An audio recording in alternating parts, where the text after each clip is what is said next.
Hello, Namaskar everyone. My name is Pooja and welcome to my YouTube channel. So today's video is a part of a video series that will enrich your understanding of the most versatile instrument used in the physics laboratory, which is the cathode ray oscilloscope. You can find the links of the previous two videos in the description box below. तो पहली video में हमने देखा कि एक हमारा pen बन गया, एक हमारा ग्राफ पेपर बन गया, और इसके बाद अब बचा तो क्या बचा है कि सिग्नल ड्रॉ करना है हमने एक्चुअल, है ना।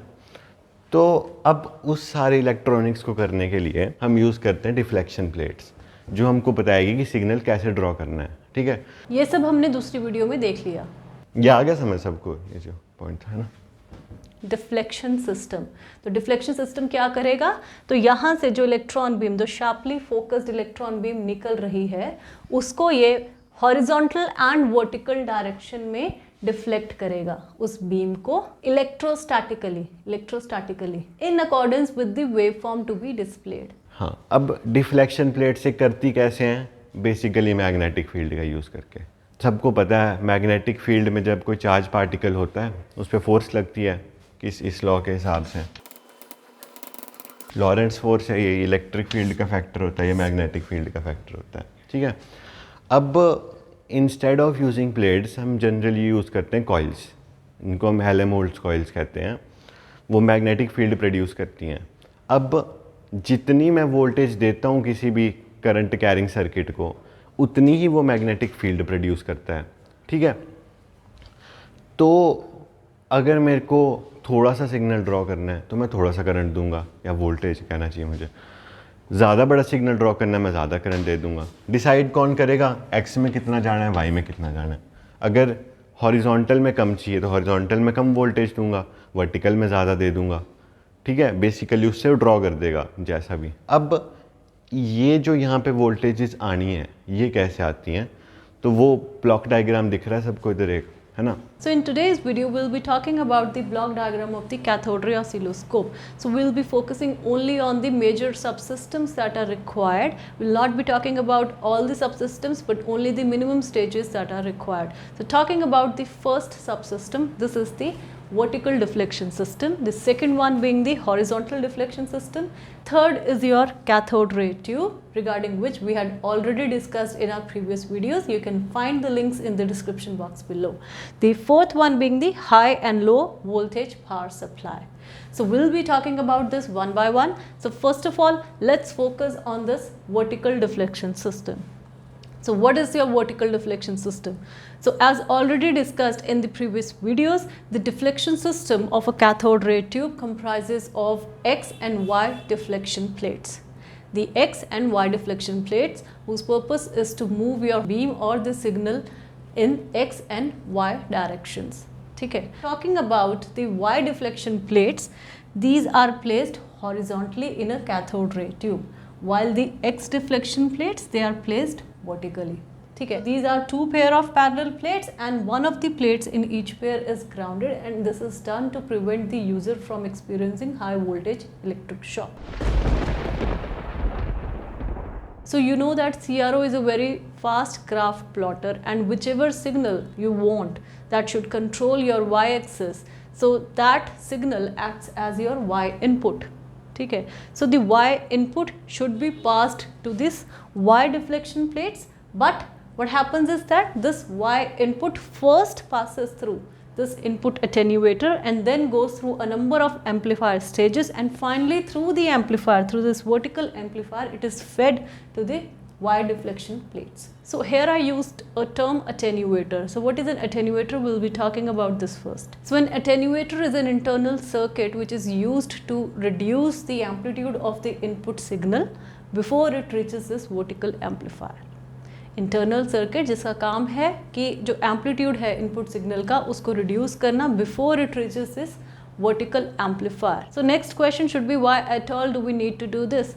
So the reason is that the CRO has sensitive vertical amplifiers. CRO has sensitive amplifiers, and a strong input signal can damage the electronics and distort the display.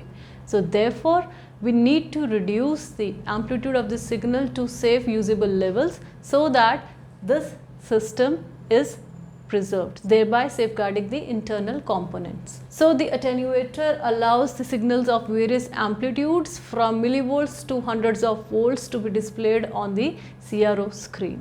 ठीक है, and this attenuator works with this volts per division knob that you can find on the front panel of the CRO. So by controlling this volts per division knob, you can actually scale the amplitude along the y-axis. The amplitude of the signal along the y-axis can be scaled using this volts per division knob, and this basically changes the attenuation factor. So you can scale the input signal vertically using this volts per division knob, which basically changes the attenuation factor. So vertical deflection system will always have an input attenuator, and finally through this input attenuator, the waveform or the signal, it passes through a number of amplifier stages, and finally it is fed to this Y deflection plates. So the gain of this vertical amplifier can be controlled by this input attenuator, which in turn is controlled using the volt per division knob of the CRO. So you can say that the gain of the vertical amplifier in a CRO is controlled using volt per division knob. So another thing that you can find written over here is this delay line, about which we shall discuss later in this video. And until now, I hope that this portion of the block diagram should be clear. So you started with this Y input. This is the input that will control your Y axis. CRO is a graph plotter, and you will have something on the Y axis, and whichever signal that you want to act as your Y input is given over here, and after passing through this input attenuator, it will go through vertical amplifier, and finally after it goes through this, the output of the vertical amplifier is fed to the Y deflection plates.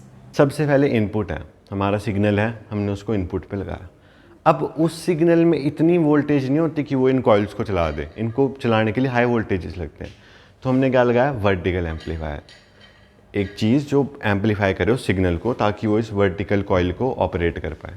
ठीक है, अब मेरे पास इस process को करके मेरा Y axis आ गया है। अब मेरे को एक्स एक्सिस भी चाहिए, क्योंकि अगर तो देखो, मान लो मैं साइन एक्स प्लॉट करना चाहता हूँ और मेरा टाइम नहीं चल रहा, तो साइन एक्स ऐसे ऐसे दिखेगा, है ना, हवा में ऐसे ऐसे। तो मेरे को चाहिए कि टाइम भी इंक्रीज़ करे समय के साथ। तो उसके लिए मैं क्या करता हूँ, sawtooth wave का इस्तेमाल करता हूँ। So next, coming to the second subsystem, it is the horizontal deflection system. Its purpose is to provide the necessary voltage for deflecting the beam horizontally. Again, it will comprise of a number of amplifier stages, the gain of which can be controlled, and as you can see here, this X deflection system, the X deflection plates will be placed vertically in a cathode ray tube, and here you can also find a sawtooth oscillator, which is also known as time-based generator, and its purpose is to generate sawtooth or time-based voltage. Another thing you can find over here is this synchronization circuit. About this we'll be discussing later. So this entire assembly from here to here, this forms a part of this horizontal deflection system. So if you watch this block diagram carefully, you will notice external X input. अब एक और चीज़ कर सकते हैं हम, instead of कि हम यहाँ टाइम बेस लगाएं, हम इधर एक और सर्किट लगा सकते हैं। CRO में बाय डिफ़ॉल्ट तो CRO में क्या है, टाइम बेस लगा हुआ है हॉरिजॉन्टल एक्सिस पे, बट हम हॉरिजॉन्टल एक्सिस पे खुद का सिग्नल भी लगा सकते हैं। So in addition to the internal sawtooth voltage, which is generated internally by this time-based generator, there is a provision for external X input as well. So if you have this external X input, you can keep your CRO in external mode. In that case, your time base will be turned off.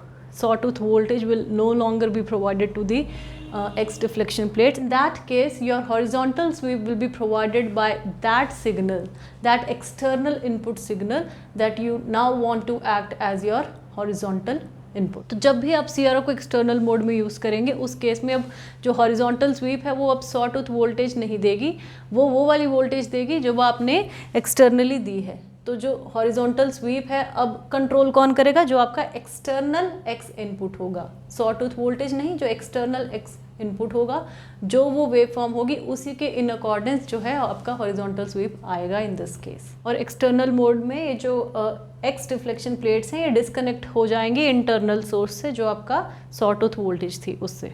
So the second point that you can see here is that for the case of horizontal deflection system, I have written that no separate horizontal attenuator is required.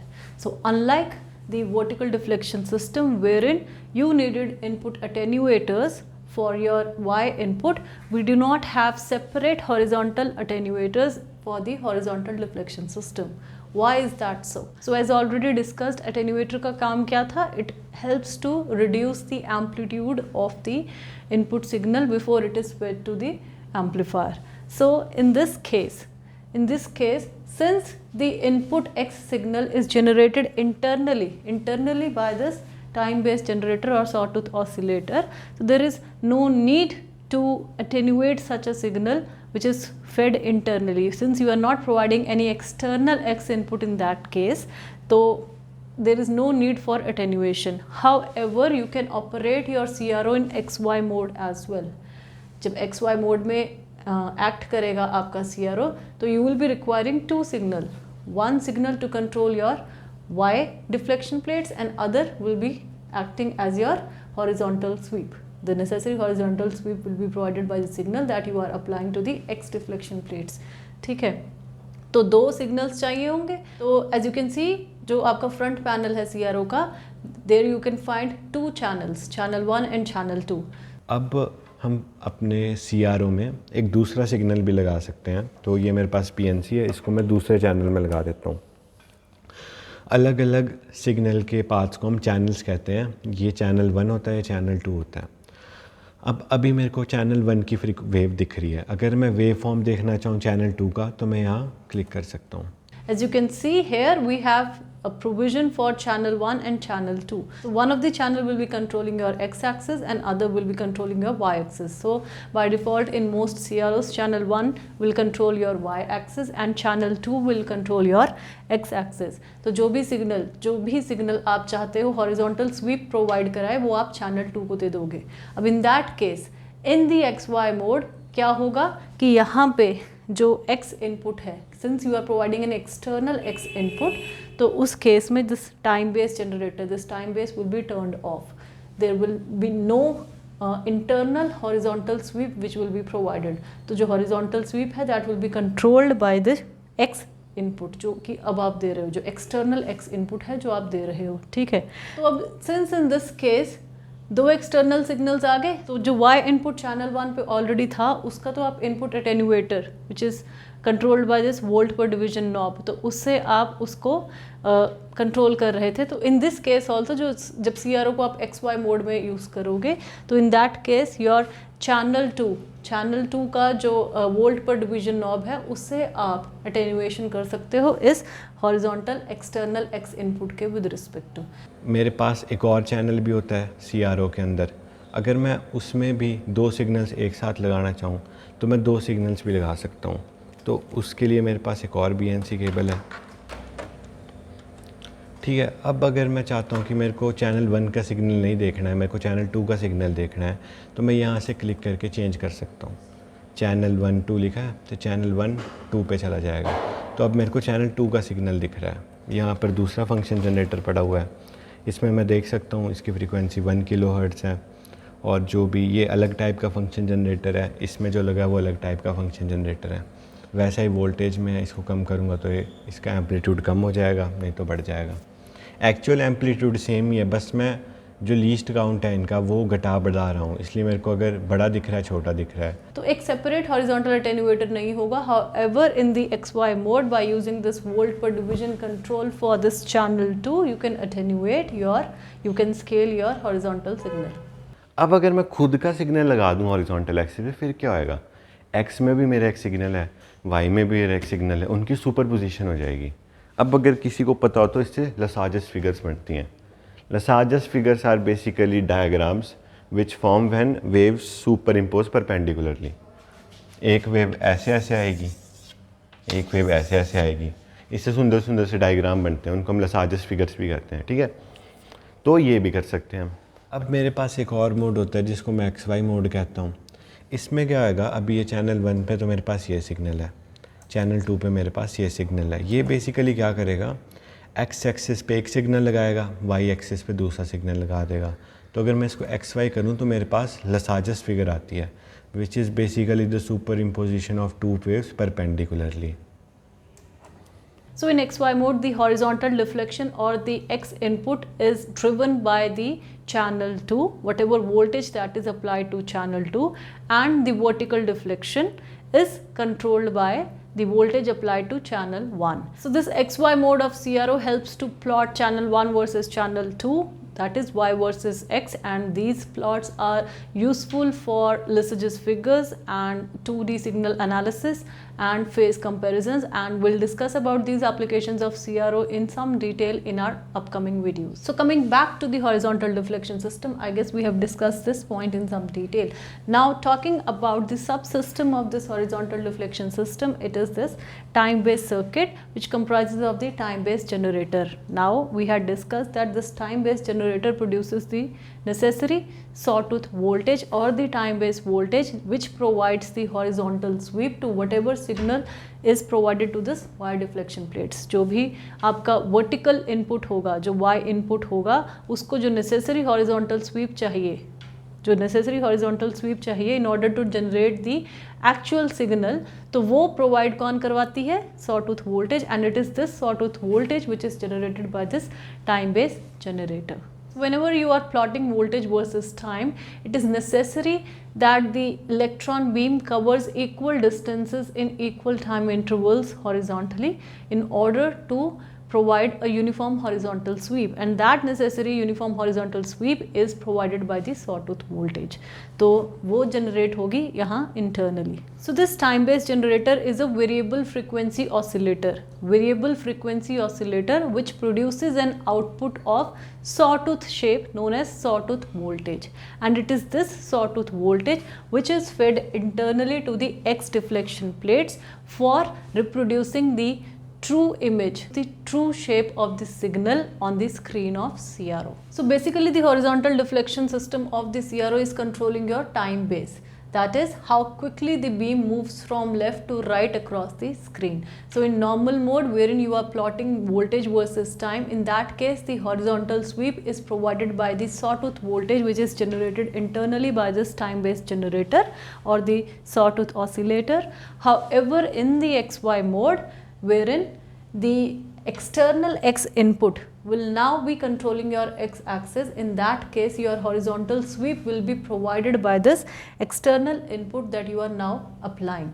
So when using your CRO in XY mode, this time base will be turned off, and that means that sawtooth voltage will no longer be controlling your horizontal sweep. In that case the horizontal sweep will be controlled by the external X input, जो भी उसकी shape होगी, in accordance with that the horizontal sweep to this Y input will be provided in that case. So the time per division control knob on the front panel of the CRO is responsible for controlling the horizontal sweep speed of the oscilloscope. That is, it controls how quickly the electron beam sweeps from left to right across the screen of the CRO. Electron beam है वो यहाँ strike कर रही है, चल रही है time division के कारण, और कुछ नहीं मूव कर रही वाई डायरेक्शन में, क्योंकि वाई डायरेक्शन में कोई सिग्नल ही नहीं है। अगर मैं टाइम डिवीजन बढ़ा देता हूँ तो अगर ध्यान से देखोगे तो ये धीरे धीरे करके अब थोड़ा जल्दी स्वीप कर रहा है। तो यहाँ पे जो मेरा डिजिटल रीड आउट है, या ये मेरे को लिख के देता है कि एक बॉक्स ये कितनी देर में कवर करता है। जैसे अगर मैं इसको बिल्कुल मिनिमम कर दूँ तो ये लिख रहा है कि एक बॉक्स ये 0.2 सेकेंड्स में कर रहा है, तो 0.2 सेकेंड 0.2 सेकेंड 0.2 सेकेंड। अगर मैं इसको कम कर दूं तो अभी एक बॉक्स 0.1 सेकेंड में कर रहा है, फास्ट हो गया। मैं इसको और कर दूं, अब एक पॉइंट आएगा जब ये मेरी परसिस्टेंस के पार चला जाएगा। पहले तो डॉट आ रहा था, अब जब ये 1/16 ऑफ सेकेंड से फास्ट हो जाएगा तो मेरे को लाइन दिखने लगेगी एक। अब मेरे को पूरी एक लाइन दिखाई दे रही है। So the time per division control knob on the CRO's front panel is responsible for controlling the horizontal sweep speed of the oscilloscope. That is, this knob adjusts how quickly the oscilloscope's electron beam sweeps horizontally, moves horizontally across the screen. And this is achieved by varying the time-based generator's frequency.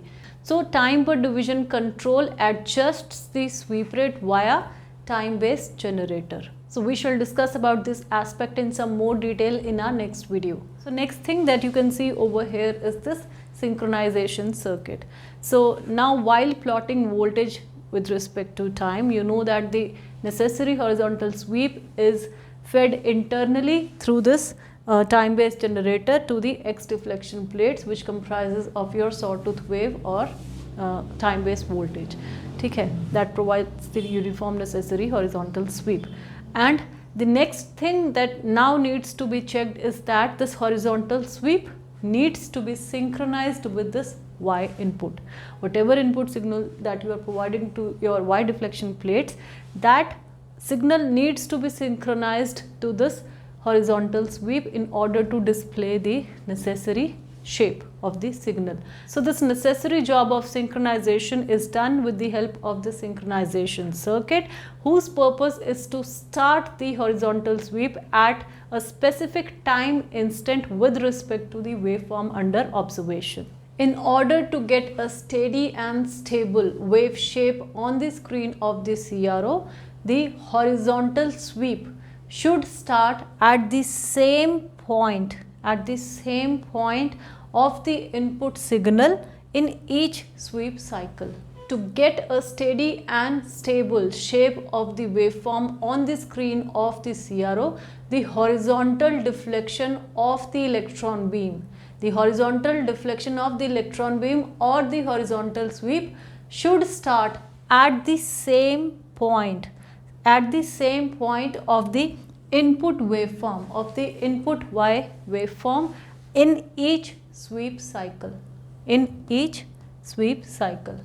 जैसे ही Y input पे signal आए, साथ ही horizontal SVEEP start हो जाए, ताकि एक stable और stationary wave form दिखे आपको स्क्रीन पे। इस चीज़ का होना सिंक्रोनाइजेशन कहलाता है। तो in that case we will say that the horizontal sweep is synchronised with the input voltage. So synchronization is basically a method of locking the frequencies of the time base, the sawtooth voltage which is fed internally to the X deflection plates, and the frequencies of the Y input which is fed externally to the Y deflection plates, so that a stable and stationary wave shape appears on the screen of CRO. So synchronization is basically a method of locking of frequency of the time-based generator and the input signal which is fed to the Y plate. So synchronization can be achieved only when this condition is satisfied, that is frequency of the signal is equal to n times frequency of sweep, wherein this n belongs to integers. And you know that the relationship between time period and frequency is that frequency is inverse of time period. So you can write this expression like this, and from here you will get another expression which is time period of sweep is equal to n times time period of signal. So as you will see later that n determines the number of complete cycles of the input waveform that will be displayed on the screen of CRO.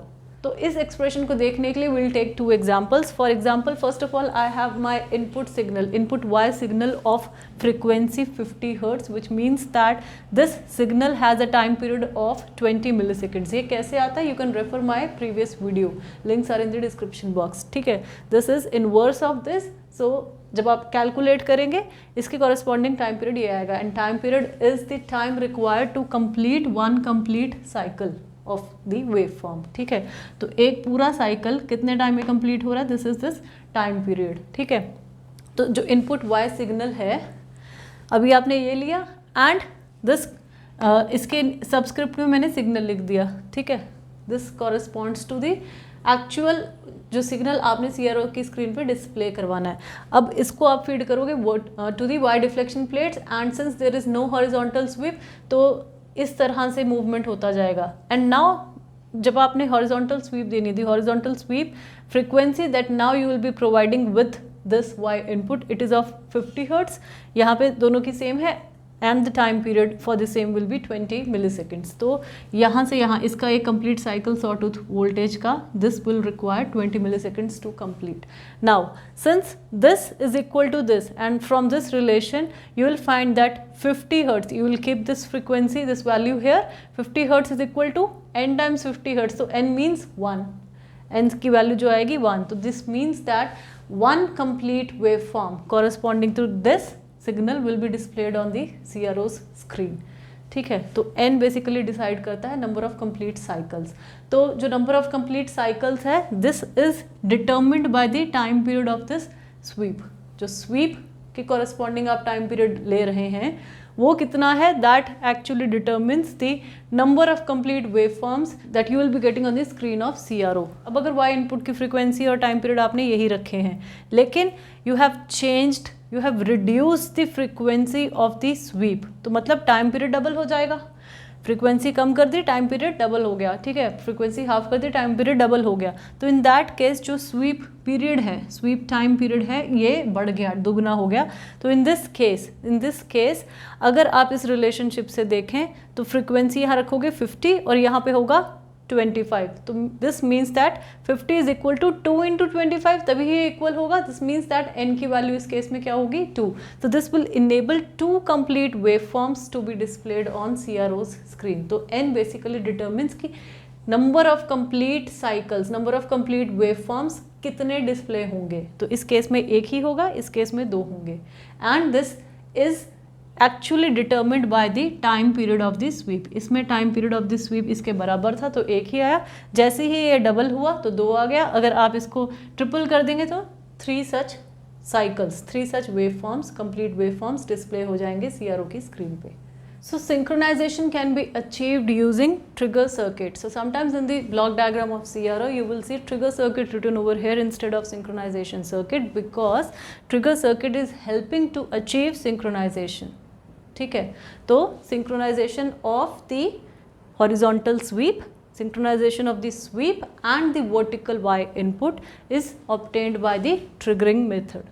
अब trigger circuit क्या है, पता कैसे लगेगा कि अब time चलान start करना है, पता भी लगना चाहिए ना कि अब टाइम शुरू कर दो, सिग्नल आ गया. तो ट्रिगर सर्किट ये बताता है कि हाँ जी शुरू कर दो, सिग्नल आ गया. ठीक है, time based generator sawtooth wave बनाता है और हॉरिजॉन्टल एम्पलीफायर सॉटूथ वेव को एम्पलीफाई करता है, क्योंकि शुरू से ही, क्योंकि उसने भी तो हॉरिजॉन्टल प्लेट चलानी है ना, ऐसे ऐसे मूव करने के लिए. So the role of trigger circuit is to ensure that the horizontal sweep, it starts at a specific time in the period of vertical input voltage. ये जो vertical input voltage है इसके एक specific time पे ही ये जो horizontal sweep है ये appear होनी start हो जाए, ये ensure करता है trigger circuit. ठीक है, तो यहाँ पे अगर मैं देखूँ कि सपोज़ मैं चाहती हूँ, सपोज़ आई वांट कि हमेशा जब ये हॉरिजॉन्टल स्वीप अपीयर होनी स्टार्ट हो, वो कौन सा पॉइंट हो, ये इनपुट वोल्टेज के कॉरस्पॉन्डिंग जब भी 0 लेवल क्रॉस हो और स्लोप पॉजिटिव हो.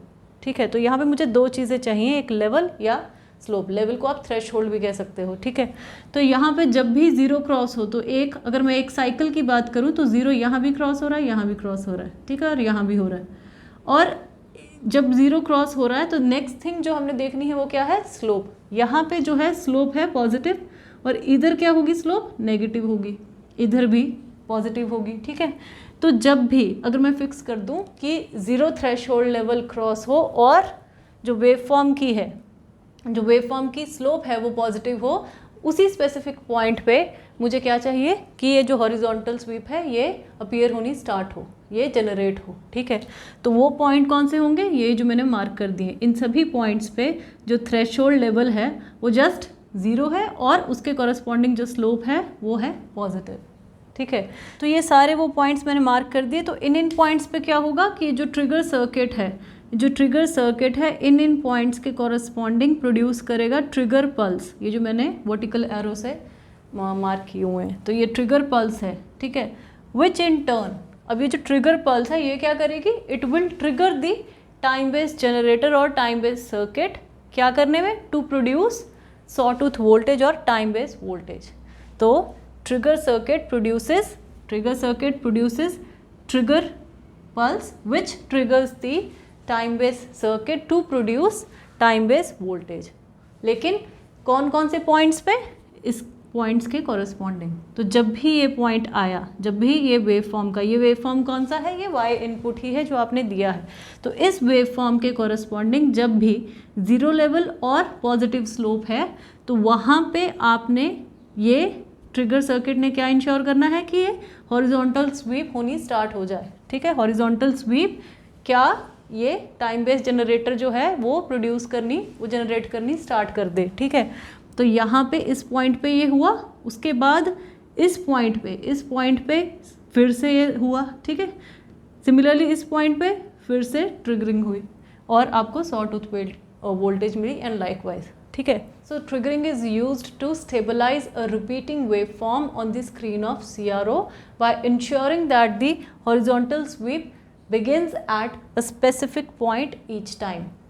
ठीक है, जो हॉरिजॉन्टल स्वीप है वो हमेशा सेम ही पॉइंट पे, जब वो वाला पॉइंट आ जाए, कौन सा, जब ज़ीरो लेवल और पॉजिटिव स्लोप हो, हमेशा जब वो पॉइंट आए इस वर्टिकल y इनपुट की वेव फॉर्म में, तभी उसी पॉइंट पे हॉरिजॉन्टल स्वीप जनरेट हो। तो इसकी वजह से क्या होगा कि एक जो रिपीटिंग वेव फॉर्म है आपका CRO की स्क्रीन पे, वो आपको स्टेशनरी दिखेगा, एक स्टेबलाइज होके दिखेगा, ना कि थोड़ा सा डिस्टॉर्टेड। क्योंकि अगर इन दोनों में तालमेल नहीं मिलाया गया कि जैसे ही आपका ये पॉइंट अचीव हो साथ ही हॉरिजॉन्टल स्वीप आ जाए, तो हमेशा जब भी नेक्स्ट साइकिल में आप पहुंचेंगे, एक साइकिल के बाद नेक्स्ट साइकिल में पहुंचेंगे और अगर कोई टाइम लैग है इस हॉरिजॉन्टल स्वीप का, तो हमेशा जो आपको वेव फॉर्म है वो स्टेशनरी नहीं दिखने वाला, कुछ ना कुछ उसमें डिस्टॉर्शन आएगी। So the next question should be, how can you achieve this? So there are different types of triggering methods. So first of all, we'll talk about internal triggering method. So in the internal triggering method, CRO uses the input voltage itself as the source. जो भी input voltage usually जो आप channel 1 को provide कर रहे हैं, जो भी Y input आप दे रहे हैं, उसी को as a source लेके triggering करवाएगा, उसी इनपुट वोल्टेज को यूज़ करेगा। तो इसी को अचीव करने के लिए a portion of the input signal is fed to the trigger circuit. ठीक है, अब ये जो वेव फॉर्म आप देख रहे हैं, ये वही इनपुट वोल्टेज है जो कि आपने चैनल 1 को दी थी, और इसी का एक पोर्शन जो है वो दे दिया जाता है सिंक्रोनाइजेशन सर्किट में या ट्रिगर सर्किट में ट्रिगरिंग करवाने के लिए। तो मतलब कि इंटरनल ट्रिगरिंग में इसी वर्टिकल इनपुट को, इसी इनपुट सिग्नल को यूज़ किया जाएगा एज अ सोर्स ट्रिगरिंग करवाने के लिए, सिंक्रोनाइजेशन ऑब्टेन करने के लिए। ठीक है, तो यहाँ पे ये जो एरो दिखा रखा है ब्लॉक डायग्राम का, इसका क्या मतलब है, ये जो y इनपुट वोल्टेज है, इसका कुछ पोर्शन इसको दे दिया गया है। सपोज यहाँ पे आपने इन पॉइंट के कॉरस्पॉन्डिंग जो है टाइम बेस्ड वोल्टेज जनरेट करवानी है। ठीक है, तो सोर्स किसको मान के चले हैं, जो y वोल्टेज है उसी को, तो उसी वोल्टेज के कॉरस्पॉन्डिंग इस फिक्स्ड पॉइंट पे, इन फिक्स्ड पॉइंट्स पे आप चाहते हैं जैसे ही ये पॉइंट इस वेव फॉर्म में दिखाई देने लगे, उसी वक्त हॉरिजॉन्टल स्वीप स्टार्ट हो जाए। इसी को सिंक्रोनाइजेशन कहते हैं। ठीक है, ताकि जो वेव फॉर्म है CRO की स्क्रीन पे स्टेशनरी दिखे। तो यहाँ पे यही जो है इंटरनल ट्रिगरिंग में, ये जो वेव फॉर्म है यही y इनपुट है। ठीक है, और इसको आपने फीड कर दिया टाइम बेस्ड सर्किट में, और whenever a particular point, a specific point जहाँ पे भी आप ट्रिगरिंग करवाना चाह रहे हैं वो अचीव हुआ, तो उसमें टाइम बेस्ड वोल्टेज, उसी पॉइंट के कॉरस्पॉन्डिंग टाइम बेस्ड वोल्टेज उसी वक्त स्टार्ट होनी शुरू हो गई। ठीक है, फॉर एग्जाम्पल इसके लिए आप क्या चेक करोगे, एक थ्रेशोल्ड लेवल और जो है स्लोप, या राइजिंग स्लोप या फॉलिंग स्लोप। तो थ्रेशोल्ड लेवल, जैसे मैंने कहा कि अगर आपने 0 फिक्स कर दिया कि जैसे ही 0 को क्रॉस हो, और किस स्लोप के साथ, राइजिंग या फॉलिंग, तो अगर पॉजिटिव स्लोप है, अगर amplitude is increasing with time, you have a positive or rising slope, and in the other case the amplitude will be decreasing with time, and in that case you will be having a falling slope or a negative slope. तो falling slope नहीं चाहिए आपको, rising slope चाहिए with zero threshold. तो zero threshold आपको दिख रहा है यहाँ पे है, और पॉजिटिव स्लोप आपको जहाँ दिख रहा है वो कौन कौन से पॉइंट्स हैं, ये वाले। ठीक है, तो जब भी ये पॉइंट आएंगे तो at these points trigger circuit क्या करेगा, at these specific points, at these specific time instants of this input y voltage, what does this trigger circuit do is that trigger circuit will produce a trigger pulse at these time instants, which triggers the time based generator or time based circuit to produce time based voltage.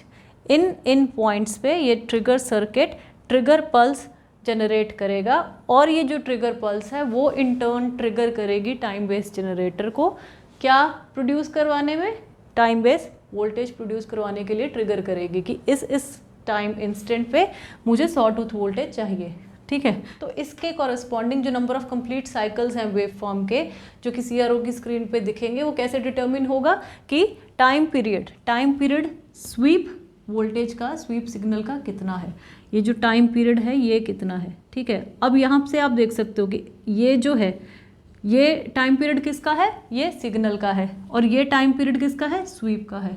अब time period of SVEEP जो है वो determine करता है, वो decide करता है कि कितने number of complete wave cycles आपको CRO की स्क्रीन पे दिखेंगे। अब यहाँ पे ये आप देख सकते हो ये दोनों इक्वल हैं, time period of sweep is equal to time period of signal, तो n क्या हो गया 1, तो n ही था कि नंबर ऑफ कंप्लीट साइकिल्स कितने दिखेंगे, तो इसके कॉरस्पॉन्डिंग आपको एक साइकिल दिखेगा CRO की स्क्रीन पे। अब क्योंकि आपको यहाँ पे अगर यहाँ से आप यहाँ से देखो ये जो है इसको हॉरिजॉन्टल स्वीप मिला और एक साइकिल हो गया, तो अगर आप इस वोल्टेज को 90 डिग्री रोटेट करो, इसको 90 डिग्री रोटेट करो जैसा हमने पिछली वीडियो में किया था, उसका लिंक डिस्क्रिप्शन बॉक्स में है, तो उससे क्या दिखेगा आपको कि इस पॉइंट के बाद आपको इंस्टेंटेनियसली लेफ़्ट की तरफ जाना है, ठीक है। तो लेफ़्ट की तरफ आप आए, फिर से दोबारा से यही जनरेट कर गया, तो ये जो वेव फॉर्म है ये पिछली वाली के ऊपर ही सुपर इम्पोज कर गया, और नेक्स्ट यहाँ पे जब आप आए फिर से आपको इंस्टेंटेनियसली लेफ़्ट की तरफ जाना है, ठीक है, यहाँ पे मूव कर गए तो फिर से ये बन जाएगा। इस पॉइंट पे आपको फिर से यहाँ जंप कर जाना है, तो ये जो है वेव फॉर्म्स ये एक ही वेव जब बन गई उसी पे ही सुपर इम्पोज करी जा रहे हैं, तो कुल मिला के आपको इसके कॉरस्पॉन्डिंग एक ही साइकिल मिलेगा CRO की स्क्रीन पे। और वो क्या डिसाइड कर रहा है, वो क्या चीज़ डिसाइड कर रही है, जो हॉरिजॉन्टल स्वीप का टाइम पीरियड है, ठीक है। क्योंकि ये इसके बराबर थी तो n इज इक्वल टू 1 आ गया। तो इंटरनल ट्रिगरिंग में आपने देखा कि CRO picks a voltage level and slope, voltage level and slope on the input signal from channel 1 to start the horizontal sweep, So the importance of synchronization lies in the fact that the waveform that appears on the screen of CRO should be stable and stationary, ठीक है। तो इधर उधर नहीं घूमना चाहिए, stable और stationery होना चाहिए, and for that CRO must know when to start the horizontal sweep, किस वक्त horizontal sweep स्टार्ट करवानी है, वो पॉइंट्स उसको पता होने चाहिए। तो इंटरनल ट्रिगरिंग मेथड में आपने देखा कि जो इनपुट Y वोल्टेज है उसके एक स्पेसिफिक पॉइंट के कॉरस्पॉन्डिंग ही ये जो स्वीप है वो स्टार्ट शुरू होनी चाहिए, तो वो आपको पता होना चाहिए, CRO को पता होनी चाहिए कि ये हॉरिजॉन्टल स्वीप कब स्टार्ट करवानी है। तो इसके लिए आपने जैसे लेवल और स्लोप फिक्स कर दिया कि जब 0 लेवल या पॉजिटिव स्लोप आए तो उन पॉइंट्स पे जब भी होगा तो हॉरिजॉन्टल स्वीप स्टार्ट करवानी है, ठीक है। तो ये पॉइंट एक तरह से लॉक हो गया and it determines the starting point of the horizontal sweep. So this allows the trigger circuit to lock onto a consistent point in the waveform cycle. So ये सब हमने डिस्कस कर लिया कि trigger ensures that the sweep starts in the same point of the waveform cycle and this ensures that the waveform appears stationary instead of shifting around. अब हमारे पास 3 buttons बचे हैं जिनसे हम बेसिकली ट्रिगरिंग को एडजस्ट करते हैं। पहला है कि हमको राइजिंग ट्रिगर चाहिए या फॉलिंग ट्रिगर। राइजिंग ट्रिगर का मतलब सिग्नल का स्लोप यहाँ पर बढ़ रहा है, तो मैं अगर इसे प्रेस कर दूं तो ये फॉलिंग ट्रिगर, अब सिग्नल का यहाँ पे स्लोप घट रहा है। अच्छा, इसके बाद आता है हमारे पास ऑटोमेटिक या फिर नॉर्मल ट्रिगर। ऑटोमेटिक में अपने आप जैसे सिग्नल 0 से स्टार्ट होता है उसको ट्रिगर करता है, कुछ टाइम तक रुकता है, फिर से ट्रिगर करता है। अगर बार बार वो सिग्नल के स्टार्ट होने पर ट्रिगर करेगा तो हर पॉइंट पे ट्रिगर होना स्टार्ट हो जाएगा। दूसरा हमारे पास है नॉर्मल ट्रिगर। इससे हम यहाँ पे एक पर्टिकुलर वोल्टेज सेट कर सकते हैं जिसके बाद ये ट्रिगर होगा। जैसे अभी तो 0 वोल्ट्स है, इसको मैं बढ़ाऊँगा तो धीरे धीरे ट्रिगरिंग वोल्टेज बढ़ती जा रही है। अब एक पॉइंट आएगा जब वो वोल्टेज सिग्नल के एम्पलीट्यूड से ज़्यादा हो जाएगी, उसके बाद हमें कुछ नहीं दिखाई देगा। नॉर्मल का मतलब है मैं सेट कर सकता हूँ कि इतनी वोल्टेज के बाद ही ये ट्रिगर होगा। जो इस नॉब से करते हैं। अब अगर यहाँ पे फोकस करें हम तो धीरे धीरे वो ट्रिगर का लेवल ऊपर जाता जा रहा है। जैसे जैसे ट्रिगर का लेवल सिग्नल के ऊपर चला जाएगा सिग्नल ट्रिगर ही नहीं होगा कभी, क्योंकि अगर सिग्नल की पीक 5 वोल्ट पे है और मैं ट्रिगर का लेवल 6 वोल्ट कर दूँ तो कुछ भी नहीं दिखाई देगा मुझे। अच्छा, इसके बाद एक और ऑप्शन आती है कि फॉलिंग ट्रिगर करना है या राइजिंग ट्रिगर करना है। इसका मतलब क्या है, जैसे अभी ये प्लस पे है तो मैं देख सकता हूँ जब ये ट्रिगर हुआ तो स्लोप बढ़ रहा था, पर अगर मैं इसको माइनस पे कर दूँ तो मैं देख सकता हूँ जब ये ट्रिगर हुआ तो स्लोप घट रहा था, सिग्नल डिक्रीजिंग डायरेक्शन में था। So this was regarding the internal triggering method wherein we used the input signal itself as the source. However, apart from this, there can be other triggering methods as well. For example, in external triggering, we use an external source, usually from a separate input connector and not the one applied to the channel 1. So when you connect a signal to the trigger input and select the external trigger mode, the CRO starts the horizontal sweep based on this external trigger now. So this helps to stabilize the waveform whenever the internal triggering from main input channels is not suitable. For example, it's very irregular or noisy. So in that case, external triggering provides some flexibility in triggering. अच्छा, इसके बाद एक option होती है external trigger की। हमारे पास यहाँ पर एक पिन है, इस पे हम एक वोल्टेज दे सकते हैं ताकि ट्रिगर हम सेट कर सकें, प्रिसीजन ट्रिगर अगर हमें करना हो कभी। इसके बाद हमारे पास एक बटन आता है होल्ड ऑफ, ये तभी काम करेगा जब यहाँ से एक्सटर्नल ट्रिगर ऑन होएगा। ये बेसिकली क्या करता है, सेट करता है कि कितनी देर तक रुकना है अगले ट्रिगर से पहले। ऑटोमेटिकली तो यहाँ से और सेट होता है, पर यहाँ से हम उसे चेंज कर सकते हैं। अब अगर आप ध्यान दो, मैं इसको चेंज करता हूँ, एक पॉइंट पे आके रुक जाएगा। इसका मतलब क्या है, इसका मतलब है कि जैसे मेरे पास अभी एक वेव है, अगली बार जब ट्रिगर हो रहा है वो इसी पॉइंट पे हो रहा है जो इसके स्टार्टिंग में है। अगर मैं इसको थोड़ा और स्टडी करूं, हाँ, अब अगली बार भी ट्रिगर यहीं से हो रहा है तो मुझे ये दिख रहा है, फिर ट्रिगर यहीं से हो रहा है तो मुझे ये दिख रहा है।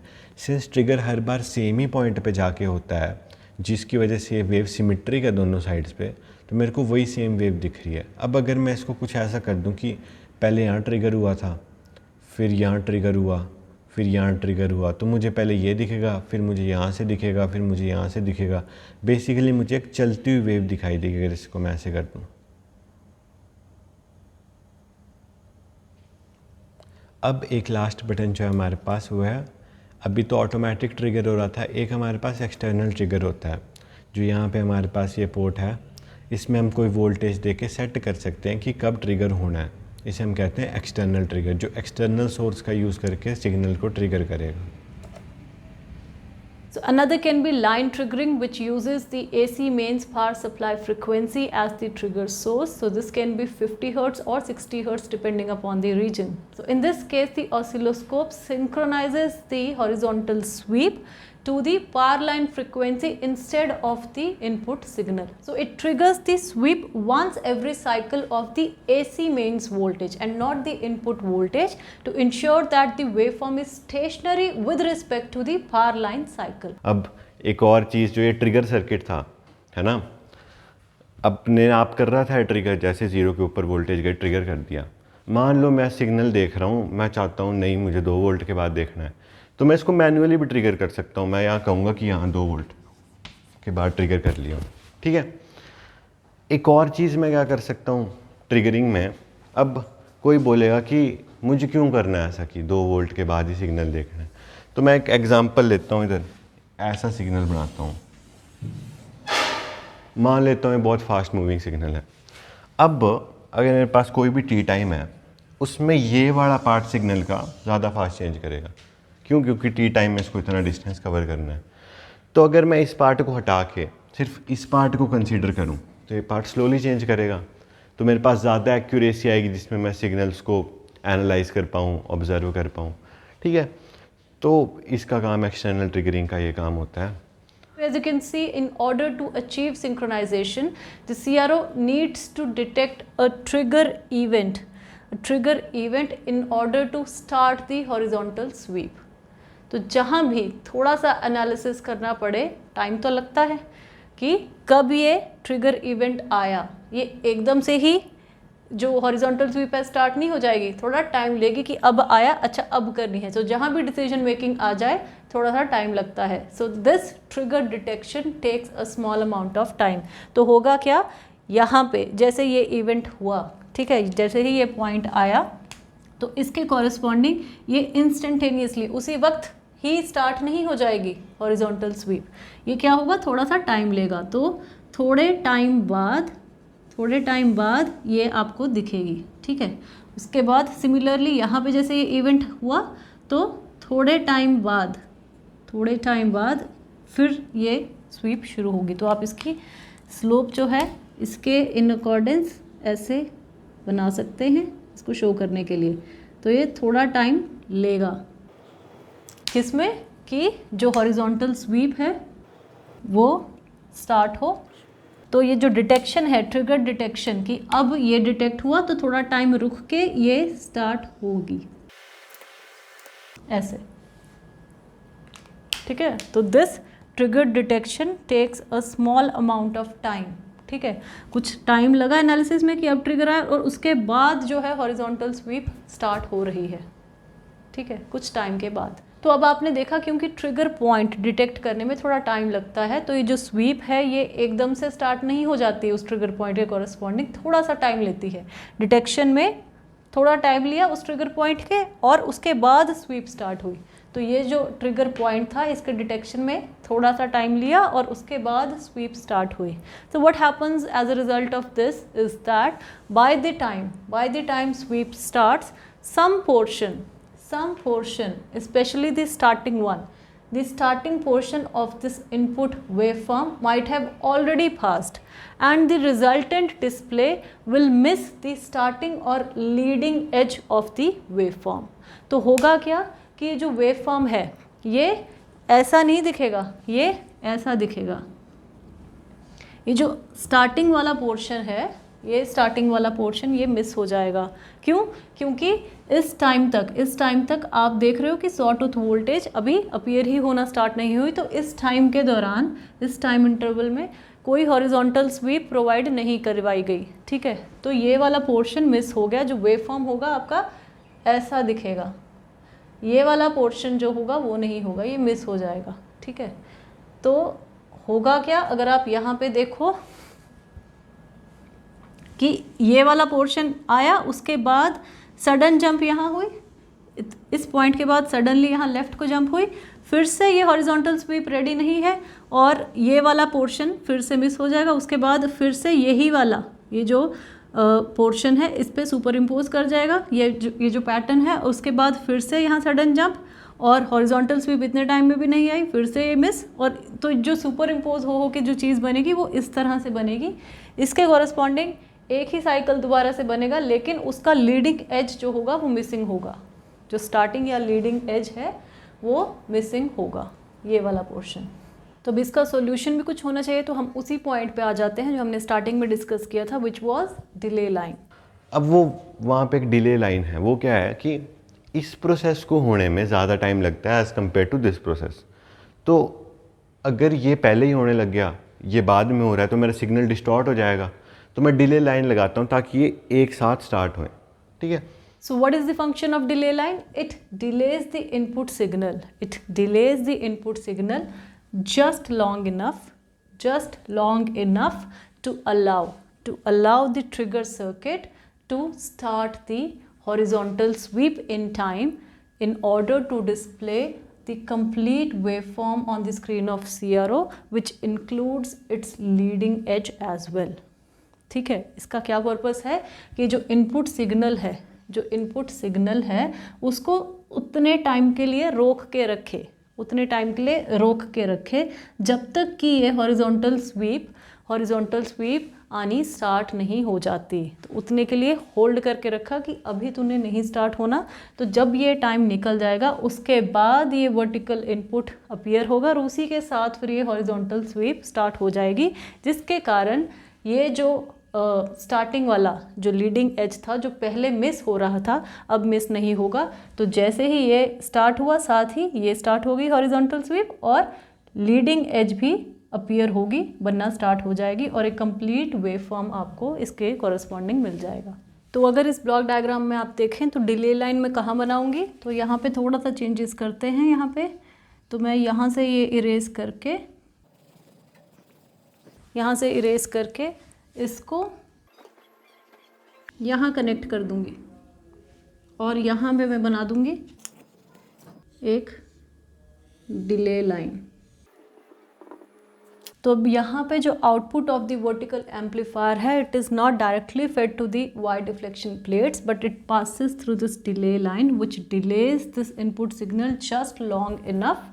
इतना ही टाइम के लिए डिले करेगा, कब तक कि जो हॉरिजॉन्टल स्वीप है वो स्टार्ट होनी शुरू ना हो जाए। तो जैसे ही हॉरिजॉन्टल स्वीप स्टार्ट हुई, साथ ही ये वर्टिकल इनपुट आपका आ जाएगा और इसके कारण जो लीडिंग एज है वो मिस नहीं होगी, कंप्लीट वेव फॉर्म डिस्प्ले होगा। ठीक है, तो डिले लाइन ने सिर्फ इतने टाइम के लिए, जब तक हॉरिजॉन्टल स्वीप नहीं आ जाती सिस्टम में, उतने टाइम के लिए उसे रोक के रखना है। किसको? ये जो आपका इनपुट सिग्नल है उसे। तो यहाँ से जो है यहाँ डिले लाइन होगी और फाइनली आप इसको सिंक्रोनाइज करके कंप्लीट वेव फॉर्म देख पाएंगे। So this delay line temporarily holds back or delays the vertical input that goes to the Y deflection plates. So this delay will ensure that the entire waveform is visible on the screen of CRO, which now includes the leading edge as well. ठीक है, तो ये जो point miss हो रहा था, ये portion जो मिस हो रहा था, ये भी अपीयर होगा स्क्रीन पे। अब ये आ गया इतना समझ? तो अभी तक हमने क्या समझा कि सिग्नल आता है अंदर, एक सिग्नल एम्पलीफाई होता है, फिर कुछ डिले होता है उसमें, उससे वो वर्टिकल डिफ्लेक्शन प्लेट्स को अल्टर करता है। दूसरा पॉइंट, हमको टाइम चाहिए तो हम एक सॉटूथ वेव लेते हैं जो कि उसको हॉरिजॉन्टल एक्सिस में मूव करे, ताकि इंस्टेड ऑफ हमें सिग्नल ऐसे ऐसे दिखे, वो हमें ऐसे चलता हुआ दिखे। ठीक है, So this was regarding the vertical and horizontal deflection system. So basically the operation of the vertical section will not affect the horizontal section and vice versa. So whenever operated together, they will display the incoming waveform on the screen of CRO. So the third subsystem of this block diagram of CRO is this cathode ray tube. Regarding this we have discussed in the first video, जिसका link description box में है। ये हमने cathode ray oscilloscope की जो video series बनाई है, उसमें जो फर्स्ट वीडियो है उसमें हमने इन डिटेल ये सब कुछ डिस्कस किया कैथोड रे ट्यूब के बारे में, जहाँ पे हमने इलेक्ट्रॉन गन, डिफ्लेक्शन सिस्टम और फ्लोरोसेंट स्क्रीन, जो इसके 3 कंपोनेंट्स हैं, वो इन डिटेल स्टडी कर रखे हैं। तो आप उस लिंक को देख सकते हैं डिस्क्रिप्शन बॉक्स में। ठीक है, और यहाँ पे आपने देखा कि vertical deflection plates horizontally placed हैं और horizontal deflection plates vertically placed हैं। तो ये 2 पेयर ऑफ पैरेलल प्लेट्स हो गया, एक पेयर ये, एक पेयर ये। तो ये दोनों पेयर आपस में पैरेलल है, ये आपस में। तो one of the plates in each case is grounded to prevent the user from high voltage shock. ठीक है, तो यहाँ पे आप ये जो चीज़ें हैं हमने पहले भी डिस्कस कर ली हैं, तो आप देख सकते हैं। तो हम लास्ट जो सब सिस्टम है उस पर मूव करते हैं, जो कि है हमारा high and low voltage power supply. So as you can see from the previous videos, this high voltage power supply provides the necessary high voltage which is required to accelerate the electron beam inside this cathode ray tube. So this high voltage power supply is of several thousand volts depending upon the size of cathode ray tube, and it ensures that the electron beam is fast and intense to produce a visible trace on the screen. And this high voltage power supply, this works with the cathode ray tubes electrodes, which includes anodes, the focus and grid, to control the beam intensity and focus. So then we have the low voltage power supply, which powers the electronic circuits inside the oscilloscope, which includes the amplifiers, trigger circuits, sweep circuits and control electronics. So this low voltage power supply can be of few volts to tens of volts. So basically this low voltage power supply powers the electronic circuits of the CRO, and the high voltage power supply powers the cathode ray tube to produce visible trace on the screen. बाकी बस यही है बहुत।